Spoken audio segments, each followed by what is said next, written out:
Chapter 1. His heart pounded in his chest. Each beat echoed in his ears, drowning out the traffic speeding by. Grasping the rope tightly with both hands, he watched her from the far corner of the club. For days he had observed her, tracking her with the patience of a predator, waiting for the perfect moment to strike. No turning back now. As she headed to her car, he charged toward her, closing the gap with alarming speed. She spun around, clutching her car keys, her emerald eyes huge with surprise and fear. He grabbed her from behind, yanking her against his body. She tried to pull away and elbowed him in the ribs. He wrapped the rope around her neck until it dug into her flesh. She let out a stifled scream, her body thrashing against his.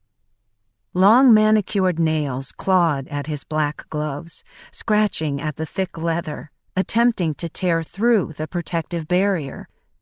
He felt the struggle leave her body, and she exhaled one last breath. Once her body was limp, he dragged her backward. The heels of her shoes scratched against the pavement. In a swift, brutal motion, he tossed her inside the pickup truck. He slammed the door shut, sealing her fate, and hopped in on the driver's side. Staring at her vacant eyes, surprisingly, he felt nothing. A sense of righteousness filled him as he started the engine. Everything he had done, every life he had taken, was for Lexi. Chapter 2. Lexi's cell phone rang, shattering the fragile morning stillness with its piercing ringtone. She answered without checking the caller ID. "Agent Stone." "I hope you've had your double shot of caffeine." Jake, her partner, was always the bearer of bad news. "What's up?" "Just got a call. State law enforcement has requested the FBI's assistance. Specifically, us." In the bathroom, Lexi switched the phone to speaker and hastily yanked her brown hair into a ponytail. "What are we facing?" "3 bodies in Boardman Lake." Her heart stuttered at the news. She knew the area well from childhood summers spent swimming and camping there.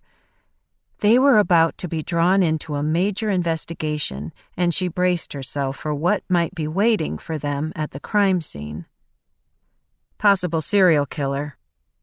The words hung heavy in the air. "I'll meet you there," Jake said at last. Lexi tried to ignore the mounting stress. In less than 8 weeks, she would be walking down the aisle. The amount of work left on the to-do list was overwhelming. She quickly pulled on a white shirt and navy tactical slacks. "I'm on my way." Cracking a case like this was every agent's dream. Lexi had devoted the past decade to the Traverse City FBI, tackling violent crimes, hunting down serial murderers, and working on special jurisdictional homicides.